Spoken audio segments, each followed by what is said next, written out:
The 10th Commandment. You shall not covet your neighbour's house.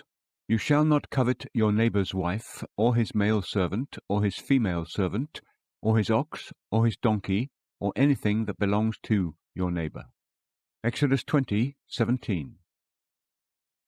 This commandment forbids covetousness in general, you shall not covet, and specifically your neighbour's house, your neighbour's wife, etc. It forbids covetousness in general. You shall not covet.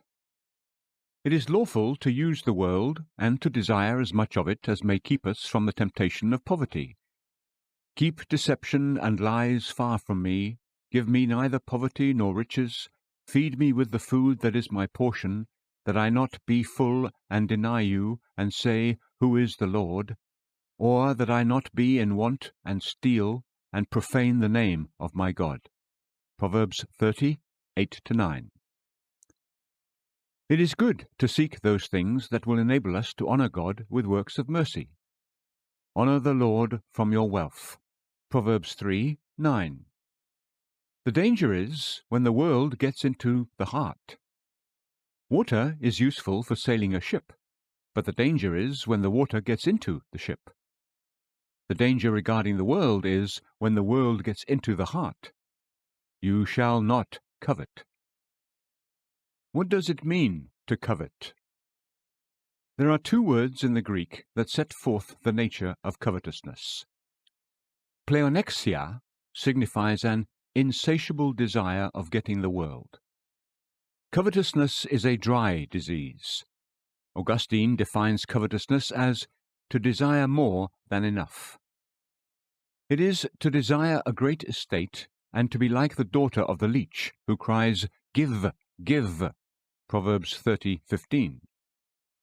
The other word is philargoria, which signifies an inordinate love of the world. The world is the idol. It is so much loved that many will not part with it for any price.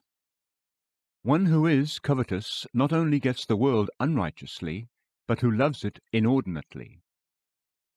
For a more complete explanation of what it means to covet, I will give 6 points to help explain when a person may be said to be given to covetousness. 1.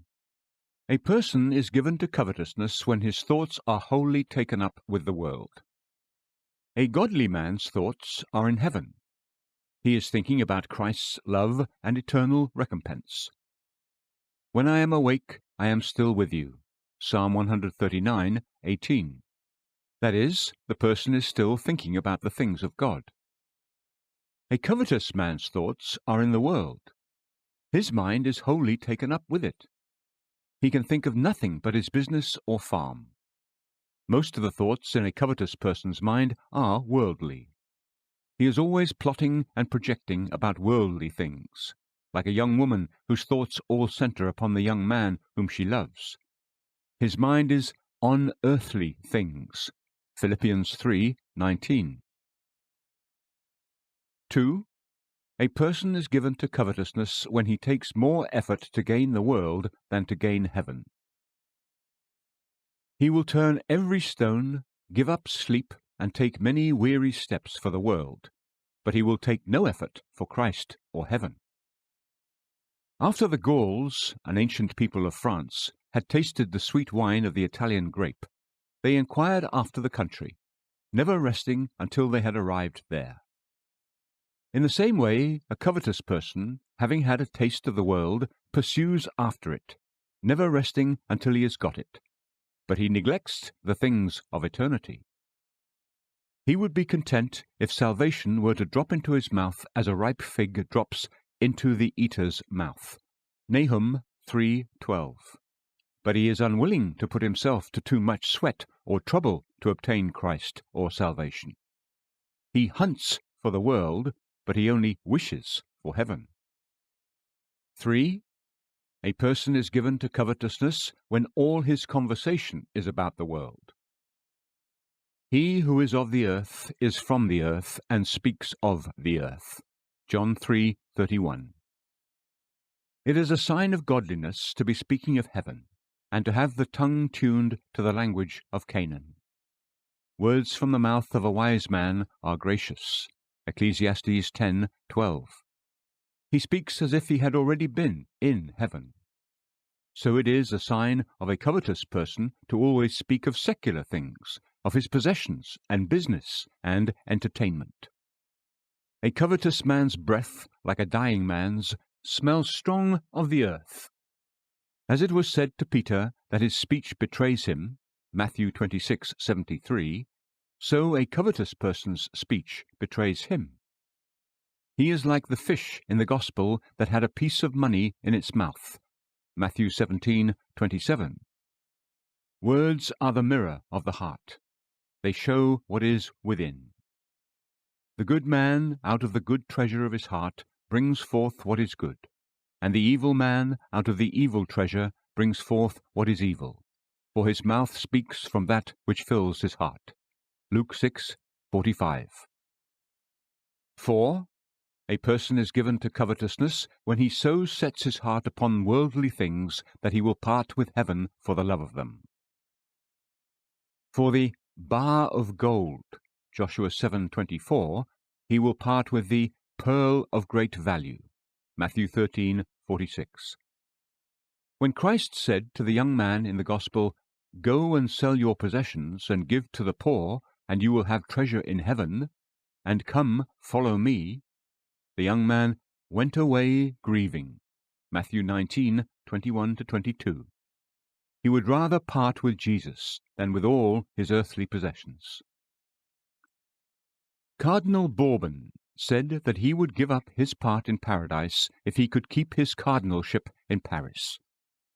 When it comes to the critical point that people must either relinquish their possessions or Christ, and they would rather part with Christ and a good conscience than with their possessions and worldly lives, it is a clear case that they are possessed with covetousness. Demas, having loved this present world, has deserted me. 2 Timothy 4:10. 5. A person is given to covetousness when he overloads himself with worldly business. He has many irons in the fire.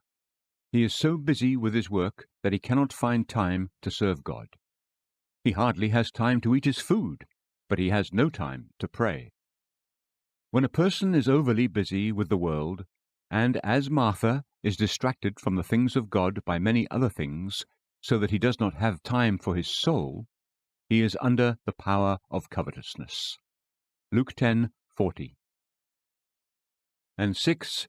A person is given to covetousness whose heart is so set upon the world that he does not care what unlawful means he uses to get it. He intends to have the world by fair means or foul. He will wrong and defraud, and will raise his wealth upon the ruins of another.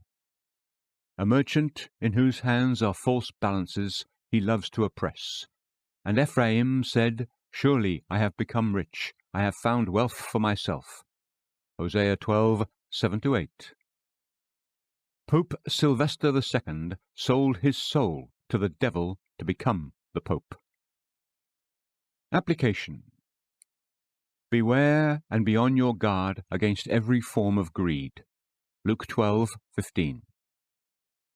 It is a direct breach of the 10th commandment. It is a moral evil. It infects and pollutes the whole soul. Covetousness is a subtle sin. It is a sin that many cannot very well discern in themselves. This sin can clothe itself in the attire of virtue. It is called a pretext for greed, 1 Thessalonians 2:5. It is a sin that wears a cloak. It conceals itself under the name of frugality and good taste. It has many pleas and excuses for itself, more than any other sin, such as providing for one's family. The more subtle the sin is, the less discernible it is. Covetousness is a dangerous sin. It opposes all that is good. It is an enemy to grace. It smothers holy devotion just as dirt puts out the fire. The hedgehog in the fable came to the rabbit burrows in stormy weather and desired harbour. But after he was allowed to enter in, he set up his prickles and did not stop until he had thrust the poor rabbits out of their burrows. In the same way, covetousness, by deceitful claims, winds itself into the heart. But as soon as you have let it in, it will not stop until it has choked all good beginnings and thrust all piety out of your hearts. Covetousness hinders the effectiveness in your heart of the word preached. In the parable of the sower, the thorns, which Christ explained represented the cares of this life, choked the good seed. Matthew 13:22. Many sermons lie dead and buried in earthly hearts. We tell people to get their hearts in heaven, but where covetousness is predominant, it chains them to earth and makes them like the woman whom Satan had bent down for 18 years so that she was unable to stand up straight. Luke 13:11-16. You may as well expect an elephant to fly in the air as a covetous person to live by faith. We tell people to give freely to Christ's poor, but covetousness makes them like the man in the Gospel who had a withered hand. Mark 3:1. They have withered hands and cannot stretch them out to the poor. It is impossible to be earthly minded and charitably minded. Covetousness obstructs the power of the word and makes it prove unproductive to the covetous heart. Those whose hearts are rooted in the earth will be so far from profiting by the word that they will be ready rather to ridicule it. The Pharisees, who were lovers of money, were listening to all these things and were scoffing at him. Luke 16:14. Covetousness is a mother sin. It is a far-reaching evil. The love of money is a root of all sorts of evil. 1 Timothy 6:10. The Roman poet Virgil said, "O accursed lust for gold, what crimes do you not urge upon the human heart?" He who has an earthly desire, a greedy hunger for the things of the world, has in him the root of all sin. Covetousness breaks all 10 commandments. Covetousness breaks the first commandment, "You shall have no other gods before me." The covetous person has more than one god. Wealth is his god. He has a god of gold and is therefore called an idolater. Colossians 3:5. Covetousness breaks the second commandment, "You shall not make for yourself an idol, you shall not worship them or serve them." A covetous person bows down not to the graven image in the church, but to the graven image on his coin. Covetousness breaks the third commandment, "You shall not take the name of the Lord your God in vain." Absalom's plan was to get his father's crown. That was covetousness, but he talked of paying his vow to God, which was taking God's name in vain. Covetousness breaks the fourth commandment, "Remember the Sabbath day to keep it holy." A covetous person does not keep the Lord's day holy. He will attend to his business on a Sunday. Instead of reading the Bible, he will pursue his own interests. Covetousness breaks the fifth commandment, "Honor your father and your mother." A covetous person does not honor his father if he does not help him in his necessities. He may even get his father to make over his estate to him in his lifetime so that the father will be at his son's command. Covetousness breaks the sixth commandment, "You shall not murder." Covetous Ahab killed Naboth to get his vineyard. 1 Kings 21:13. How many have swum to the crown in blood? Covetousness breaks the seventh commandment, "You shall not commit adultery." It causes immorality. You read of the hire of a harlot, Deuteronomy 23:18. An adulteress for money sets a price on both conscience and purity. Covetousness breaks the eighth commandment, "You shall not steal." It is the root of theft. Covetous Achan stole the bar of gold. thieves and the covetous are put together. Nor thieves, nor the covetous, nor drunkards, nor revilers, nor swindlers will inherit the kingdom of God. 1 Corinthians 6:10. Covetousness breaks the 9th commandment. You shall not bear false witness. What, except covetousness, makes the perjurer take a false oath? He hopes for a reward. And covetousness plainly breaks the 10th commandment. You shall not covet. The person who covets wealth and the things of this world covets his neighbor's house and goods, and wants to get them into his own hands. Thus you see how evil a sin covetousness is. It is a mother sin. It is plainly breaking every one of the 10 commandments. Covetousness is a dishonorable sin to the Christian religion. For people to say their hopes are above, while their hearts are below, to profess to be above the stars, while they lick the dust of the serpent, to be born of God while they are buried in the earth, how dishonorable this is to the Christian religion. The lapwing, which wears a little coronet on its head, yet feeds on dung, is an emblem of those who profess to be crowned kings and priests unto God, yet feed immoderately on earthly dunghill comforts. Are you seeking great things for yourself? Do not seek them. Jeremiah 45:5. What? You, Baruch, who are ennobled by the new birth and are illustrious by your office, a Levite, do you seek earthly things and seek them now? When the ship is sinking, are you decorating your cabin? Oh, do not so degrade yourself, nor blemish your insignia. Are you seeking great things for yourself? Do not seek them. The higher grace is, the less earthly Christians should be. Just as the higher the sun is, the shorter is the shadow. Covetousness is a damning sin. It exposes us to God's abhorrence. The wicked boasts of his heart's desire, and the greedy man curses and spurns the Lord. Psalm 10:3. A king abhors to see his statue abused, and God abhors to see man, made in his image, having the heart of a beast. Who would live in such a sin that makes him abhorred by God? God curses whom he abhors, and his curse blasts wherever it comes. Covetousness brings people to eternal ruin and shuts them out of heaven. This you know with certainty, that no immoral or impure person or covetous man who is an idolater has an inheritance in the kingdom of Christ and God. Ephesians 5:5. What could a covetous person do in heaven? God could no more converse with him than a king could converse with a swine. Those who want to get rich fall into temptation and a snare, and many foolish and harmful desires which plunge men into ruin and destruction. 1 Timothy 6:9.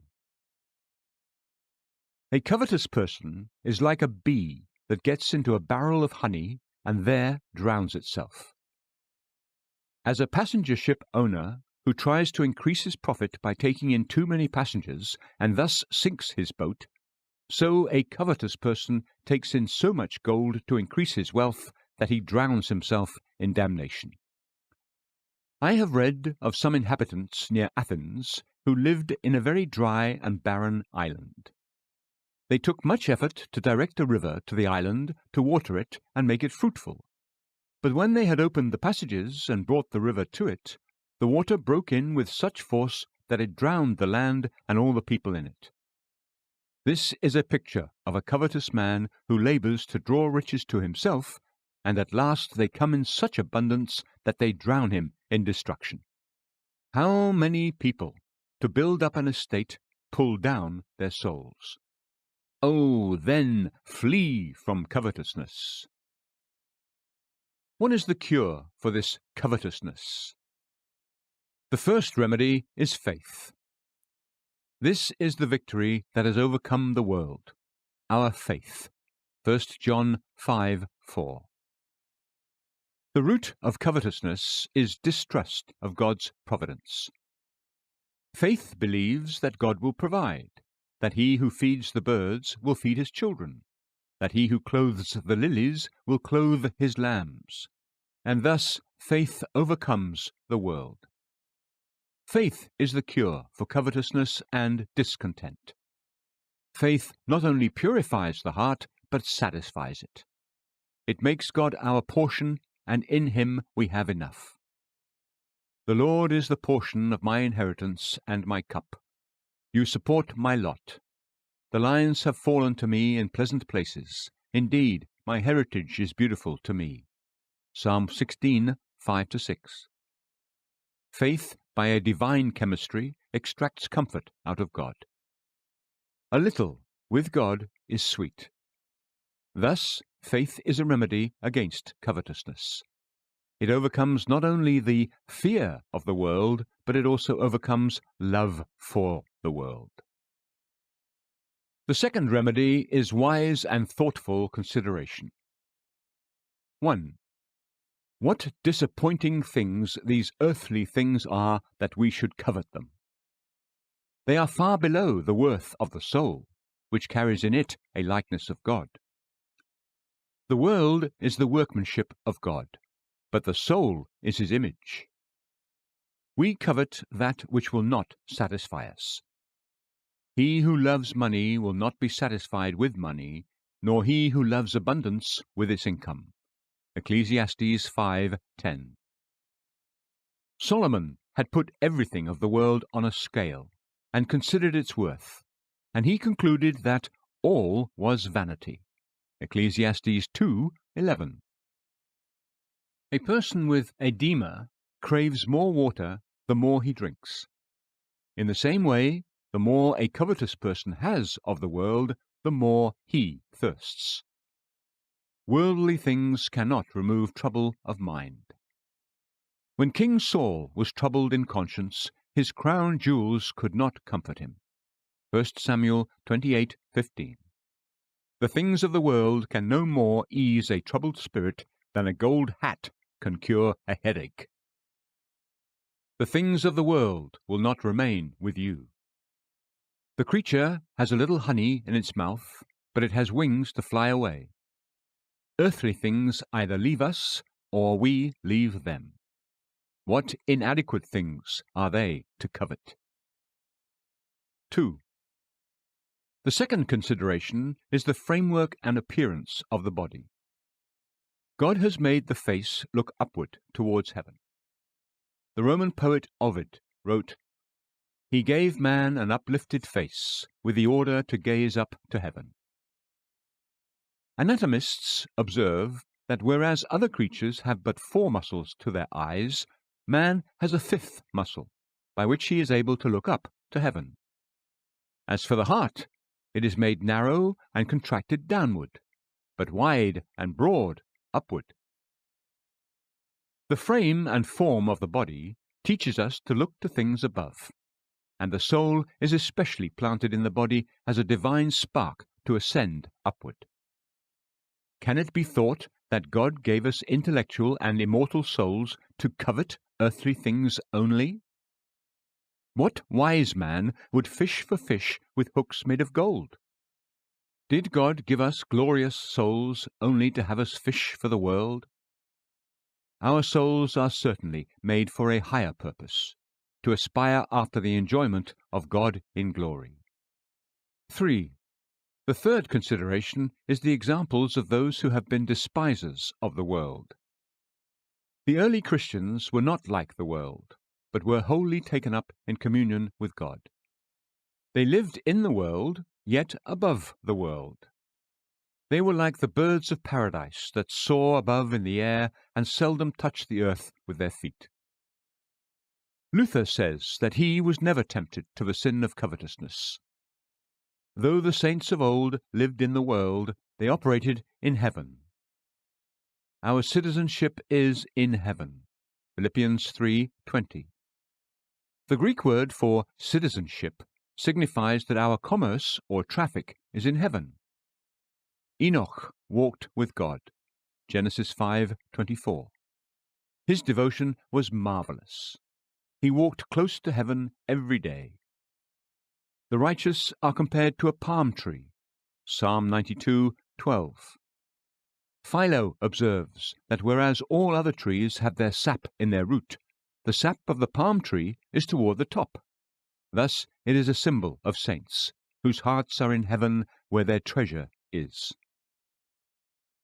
The third remedy for covetousness is to covet spiritual things more. Covet grace, for it is the best blessing. It is the seed of God. 1 John 3:9. Covet heaven, for it is the region of perfect happiness, the most pleasant climate. If we covet heaven more, we will covet earth less. To those who stand on top of the Alps, the great cities of Campania seem like small villages, and if our hearts were more fixed upon the Jerusalem above, all worldly things would disappear, would diminish, and would be as nothing in our eyes. We read of an angel coming down from heaven, setting his right foot on the sea and his left on the land. Revelation 10:2. If we had been in heaven and would have seen its magnificent glory, we would walk in holy disdain with one foot upon the earth and with the other foot upon the sea. What pleasure would we desire in worldly things after seeing the delights of heaven?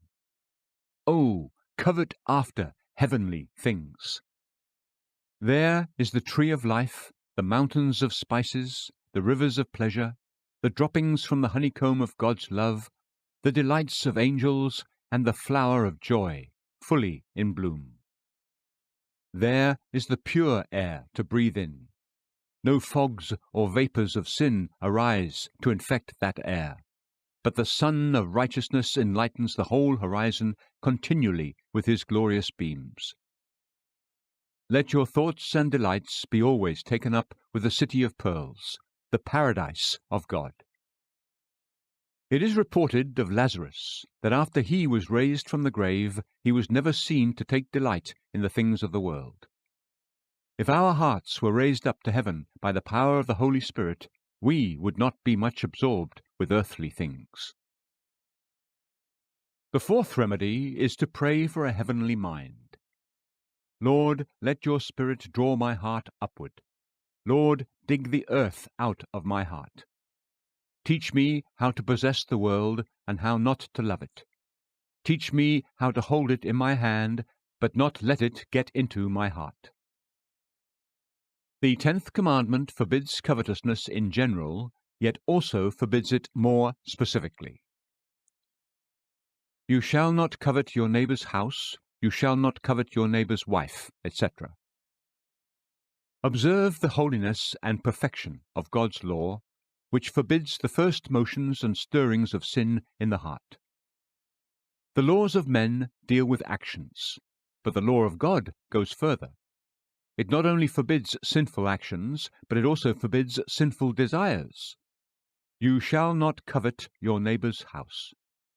It doesn't say that you shall not take away his house, but that you shall not covet it. These lusts and desires after the forbidden fruit are sinful. The law has said, you shall not covet. Romans 7:7. Though the tree bears no bad fruit, it might be damaged at the root. In the same way, even though a person might not commit any blatant, atrocious sin, he cannot say that his heart is pure. There might be damage at the root. There might be sinful coveting and lusting in the soul. Application. Let us be humbled for the sin of our nature, the stirrings of evil thoughts, and coveting that which we should not. Our nature is a seedbed of iniquity. Like charcoal that is ever sparkling, the sparks of pride, envy, and covetousness arise in the mind. How this should humble us! Even if there are not sinful actions, there may be sinful coveting in the heart. Let us pray for mortifying grace, which, like the water of jealousy, may make the thigh of sin to rot. Numbers 5:21. You shall not covet your neighbour's house. How depraved is man since the fall in the Garden of Eden! He doesn't know how to keep within bounds, but covets more than his own. One would think that Ahab had enough, for he was a king. We would suppose that his wealth as a king would have contented him, but he coveted more. He wanted Naboth's vineyard, and he could not rest until he had it. If there were not so much coveting, there would not be so much corruption. One person takes away another's house from him. Only the prisoner who lives in a prison can be sure that no one will try to take it from him. You shall not covet your neighbour's wife. This is a bridle to hold back the unrestrained and wicked lusts. It was the devil that sowed another man's ground. Matthew 13:25. How the hedge of this commandment is trodden down in our times. There are many who do more than covet their neighbours' wives. They take them. Cursed is he who lies with his father's wife. And all the people shall say, Amen. Deuteronomy 27:20. If it were to be proclaimed, Cursed is he who lies with his neighbour's wife, and all who were guilty would say, Amen, how many would curse themselves? You shall not covet your neighbour's male servant or his female servant. Servants, when faithful, are a treasure. What a true and faithful servant Abraham had. He was his right hand. How prudent and faithful he was in the matter entrusted with him of getting a wife for his master's son. Genesis 24. It certainly would have grieved Abraham if anyone had enticed his servant away from him. This sin of coveting servants is common. If someone has a good servant, others will be laying snares for him, endeavouring to draw him away from his master. This is a sin against the 10th commandment. To steal away another's servant by enticement is no better than direct theft. You shall not covet your neighbour's ox or his donkey or anything that belongs to your neighbour. If there were no coveting of ox and donkey, there would not be so much stealing. People first break the 10th commandment by coveting, and then they break the 8th commandment by stealing. It was an excellent appeal that Samuel made to the people when he said, Here I am, bear witness against me before the Lord and his anointed. Whose ox have I taken, or whose donkey have I taken, or whom have I defrauded?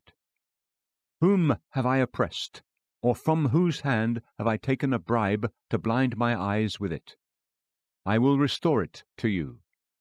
1 Samuel 12:3. Paul gave a brave speech when he said, I have coveted no one's silver or gold or clothes. Acts 20:33. What methods should we use to keep from coveting that which is our neighbour's? The best remedy is contentment. If we are content with what we have, we will not covet that which belongs to others. Paul could say, I have coveted no one's silver or gold or clothes. How could he say this? It was from contentment. I have learned to be content in whatever circumstances I am. Philippians 4:11. Contentment says, as Jacob did, I have plenty. Genesis 33:11. I have a promise from heaven, and I have enough to get my family there. I have enough. He who has enough will not covet that which belongs to someone else. Be content. I have learned to be content in whatever circumstances I am. I know how to get along with humble means, and I also know how to live in prosperity. In any and every circumstance I have learned the secret of being filled and going hungry, both of having abundance and suffering need. Philippians 4:11-12. The best way to be content is to believe that the condition is best that God in His providence has laid out for you. If He had seen fit for us to have more, we would have had it. Maybe we could not manage a great estate.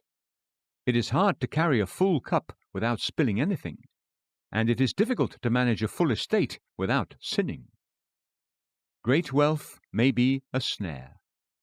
A boat can be overturned by having too much sail.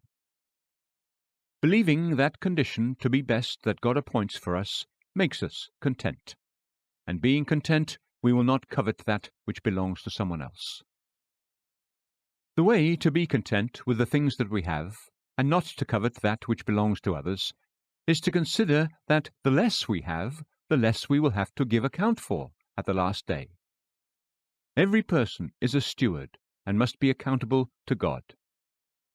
Those who have great wealth and possessions have the greater responsibility and will face greater judgment. God will ask, "What good have you done with all I have given you? Have you honored me with your wealth? Where are the poor you have fed and clothed?" If you cannot give a good account, it will be sad. It should make us content with less than some others, when we consider that the less riches we have, the less we will be judged for. This is the way to have contentment. There is no better antidote against coveting that which belongs to others than to be content with that which is our own.